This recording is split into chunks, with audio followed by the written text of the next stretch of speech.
Welcome to Home Care Business Insights, your go-to resource for exploring the many aspects of running a successful home care business. Whether you're an industry pro, new entrepreneur, or just curious about the industry, this podcast offers strategies, tips, and solutions to help you succeed. While AI-generated voices host the episodes, the insights are real and designed with your growth in mind. Let's dive into what matters most in building a thriving home care business. Now let's hear from our AI hosts. Welcome back. We are glad you're here because today we're opening up a file that, honestly, it might make you a little uncomfortable, but it's the good kind of uncomfortable, you know? The kind that makes you reevaluate things you've taken for granted for maybe, 20 or 30 years? It's definitely a reality check. We're looking at the concept of the, quote, secure paycheck. The American Dream Starter Pack, right? Exactly. And we're questioning if it even still exists. So just to orient everyone, we are tackling this from our perspective here at Caring Senior Service. Wow. We spend a lot of time talking to people who are looking for change, people looking at franchises. Yeah. And we keep hearing the same hesitation. People are terrified to leave their jobs because of this perceived safety. So our mission today is to, sift through the economic reality and explore a pretty provocative thesis that the safe corporate job is actually the risky option. And that true security in this modern economy might actually require buying into an essential business. Yeah. It sounds counterintuitive. We're wired to think employment is safe and business is risky. It does.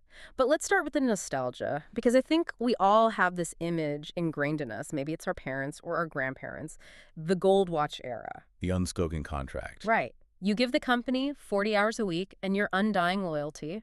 In exchange, they give you a salary that keeps up with inflation, a pension, excellent benefits. You stay there until you retire at 65. Yeah. It was a simple trade. Loyalty for stability. And for a specific period in history post-World War II, really up until the 80s or 90s, that wasn't a myth. It actually worked that way. It did. Corporations were structured to retain talent for life.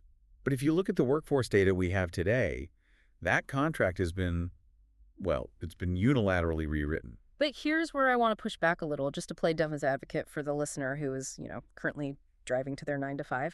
A paycheck still feels safe. It does. It hits the bank account on the 15th and the 30th. It allows you to get a mortgage. Why are we calling that fragile? Because we are confusing predictability with security. And those are two very, very different things. Okay, break that down. Think of it like the weather. It might be predictable that it rains every afternoon in a certain city. That doesn't mean you're secure from a hurricane. Right. Predictability just means you know when the check arrives. Security is knowing that the check will continue to arrive regardless of external factors. And right now, for most employees, that second part is it's missing. Because the source of the money is conditional. It's entirely conditional. In a traditional employment role, your financial livelihood relies on factors you have, zero control over. Like what? Company performance, a merger, a new CEO who wants to cut costs, or even just global macroeconomic shifts. I was looking at the notes on modern workforce shifts, and it mentioned something that really stood out to me. It said, layoffs are no longer just a symptom of a failing company. That is a critical shift. Yeah. It used to be, the company's losing money, so we have to cut staff. Now we see record-breaking profitable companies laying off 10% of their workforce to boost the stock price by a few points. So wait, you can be doing a great job, hitting all your KPIs, the company can be making money hand over fist, and you still lose your seat? Correct. The link between personal performance and job security is broken. Wow. You mentioned high-status jobs earlier. We are seeing this in tech, in healthcare administration, in sectors we used to call bulletproof. Right. And automation and AI are just accelerating this. If an algorithm can do 80% of a middle manager's job, that role disappears. Not because the person was bad at it, but because the structure changed. That's a terrifying thought. You're vulnerable to a spreadsheet decision made in a boardroom 3 states away. Exactly. It really highlights that you're essentially a line item on a budget, and Right. line items can be deleted. That's it. And that brings us to the financial concept that really anchors this whole deep dive. It's a term usually reserved for, investment bankers, but we need to apply it to our careers. Okay. Concentration risk. I've heard this in terms of stock portfolios. Like, don't put all your money in one tech stock. Right. If you went to a financial advisor and said, I have $1 million and I'm going to put every single penny into one single stock, they would tell you you're being reckless. Of course. If that one company has a bad quarter, you lose everything. You are totally exposed. But that is exactly what a job is, isn't it? It is the ultimate concentration risk. You have one client, your employer. One client. They control 100% of your income, your health care, your retirement matching, and your daily schedule. That is a massive bottleneck. You are betting your entire financial house on the ongoing success and goodwill of a single entity. And if that bottleneck closes? Immediate financial disruption. The flow stops. Yeah. Instantly.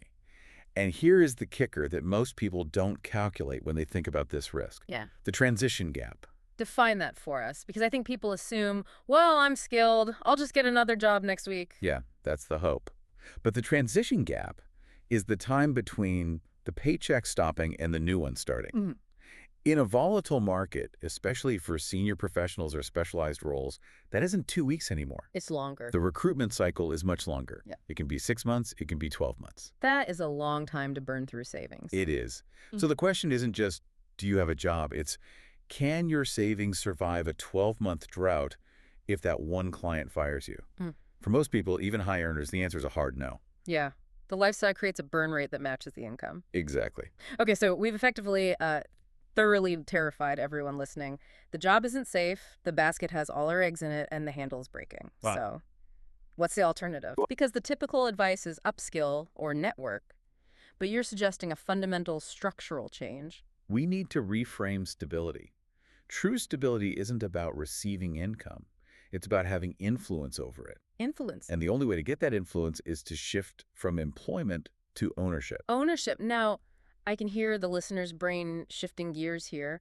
Ownership usually sounds like risk. Right. Starting a business sounds scary. Why are we arguing that it's actually safer than the job? It comes down to control versus reaction. In employment, you are reactive. You react to the layoff, you react to the pay freeze, you react to the return to office mandate. In ownership, you are active. You have levers to pull. What kind of levers? Give me a concrete example. Okay, say the market shifts. If you're an employee, you hope your department isn't cut. You just cross your fingers. Yeah. If you own the business and you see revenue dip, you can take action. You can increase marketing spend. You can adjust your service offering to meet new needs. You can cut overhead costs. You can pivot. You're steering the ship. You're steering the ship. In a job, you're just a passenger in the cargo hold. If the ship sinks, you drown. If you're the captain, you have a chance to navigate out of the storm. There's also a concept we discuss a lot at Caring Senior Service, which is capped potential versus equity. And I think this is really important to clarify because people often confuse high salary with wealth. This is the nugget right here. If there's one thing to take away from this, it is this. The difference between building experience and building equity. Walk us through that distinction, because on a resume, experience looks pretty valuable. It is valuable for getting another job, but look at it this way. When you work a job for 10 years, what do you actually leave with? A resume. You leave with a resume, maybe a plaque, maybe a nice email from HR. But you don't own the systems you built. You don't own the client relationships you nurtured. You don't own the brand reputation. You cannot sell your job to someone else when you're ready to retire. You can't leave your senior VP role to your kids in your will. No, you were renting that seat. Yeah. Ownership is buying the house. When you own a business, every hour of sweat equity you put in increases the value of an asset that has a market value. Right. You can sell it for a multiple of its earnings. You can pass it down. You are building long-term value, not just chasing short-term cash flow. I like that analogy. Renting your career versus owning it. It changes how you view the late nights, right? Totally. If you work late for a boss, you're donating time. If you work late for yourself, you're investing. Precisely. And that shift in mindset is where the real security comes from. You know that your effort directly correlates to your outcome. But let's get specific, because not all ownership is created equal. I could go out and buy a crypto mining rig or open a trendy frozen yogurt shop. Those are businesses. But are they secure? And that is the crucial nuance. We aren't just saying, go start any business. We are saying, look at essential services. Okay. If you want security, you have to look for resilience. You want a business that isn't optional. Which brings us to the home care industry. This is obviously our wheelhouse at Caring Senior Service, but let's look at it objectively. Why does home care specifically fit this resilient profile? Is it just because people are getting older? Well, that's the headline. But the data underneath it is staggering. We call it the silver tsunami. That sounds ominous. It describes the force of the wave. It's just demographic destiny. 10,000 people turn 65 every single day in the United States. Every day. Every single day. That trend is locked in for decades. This isn't a fad like VR headsets or hoverboards where consumer interest might wane. This is a fundamental biological reality. The customer base is expanding naturally, regardless of what the stock market does. So it's recession resistant? Historically, yes. Think about it. If the economy tanks and inflation is high, you change your spending habits, you might cut your Netflix subscription, you might skip the vacation to Disney, you might not buy the new car this year. But if your mother needs help getting out of bed safely, or needs medication reminders to stay alive, you find a way to pay for that. It is a non-negotiable expense. It supports dignity and independence. That's not a luxury item. Exactly. And there's another layer of security here that I think is becoming more relevant every day. Yeah. It's unoutsourkable and unautomatable. We talked about AI taking corporate jobs earlier. Right. AI can write code. AI can manage spreadsheets. It can even diagnose some medical conditions now. But AI cannot drive to a senior's house, help them prepare a meal, and offer human companionship. It cannot notice that, hey, mom looks a little dehydrated today. That is an inherently local human service. You can't offshore it to a cheaper country. It has to happen right here in the community. So you have a growing market, a recession-resistant demand, and protection against automation. That checks a lot of boxes for safety, but I have to play the skeptic again. Please do. The listener is thinking, okay, I get the theory, but I don't know the first thing about home care. I don't know how to bill Medicare or long-term care insurance. I don't know how to hire caregivers. Right. If I start this from scratch, I'm going to fail. And that is a valid fear. If you were doing this entirely alone, hanging a shingle out and trying to figure out state regulations on your own, the risk would be high. That is where the franchise model changes the equation. How so? Because some people think of franchises as restrictive. Like, I want to be my own boss, not follow a rule book. Think of the franchise not as a cage, but as a safety net. Or better yet, an operating system. An operating system. When you buy into a franchise like ours at Caring Senior Service, you aren't inventing the wheel. You are buying a wheel that has already rolled 1 million miles. Do you get the roadmap? You get the systems, you get the proprietary software that handles the scheduling and billing, you get the marketing materials that are proven to work, you get the compliance training so you don't get sued. You remove the startup risk, the risk of just not knowing what you're doing, and you replace it with execution. You focus on running the business, not inventing the business. Exactly. And this model allows for something we love in finance, recurring revenue. Explain that for the non-finance listeners. Why is that crucial for security?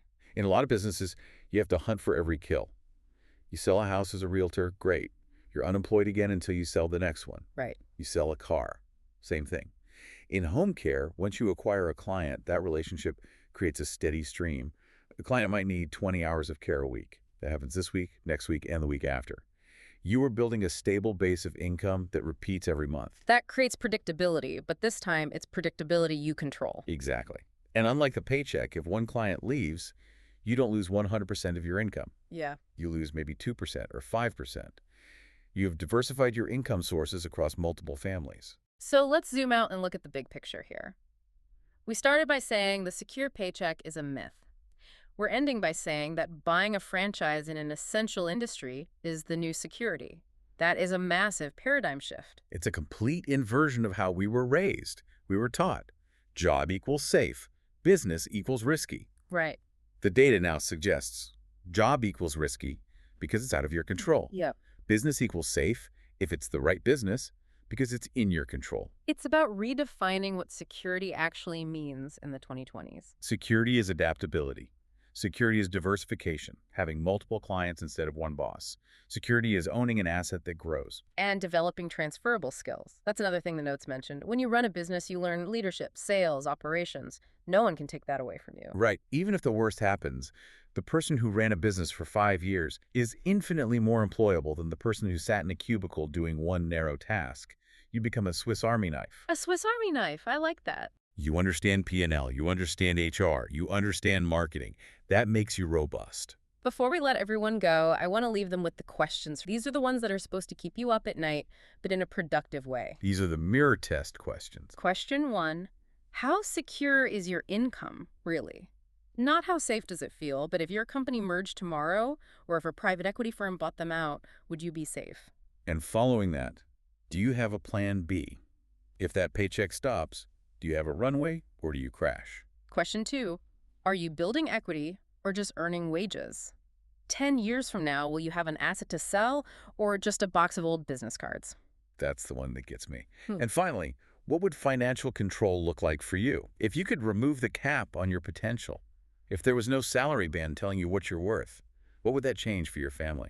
We aren't saying it's easy. I want to be clear about that. Ownership is hard work. It's late nights. It's stress. But it's hard work that pays you, not someone else. It's stress that you can manage, not stress inflicted upon you. That's the bottom line. The economy has evolved. The secure paycheck has largely left the building. The question is, are you going to stay in the empty building waiting for it to come back, or are you going to build something of your own? It's time to take the wheel. A huge thank you to the team here at Caring Senior Service. For those of you looking to reduce risk rather than just ignore it home, care might be the path you haven't considered yet. Thanks for listening. Thank you.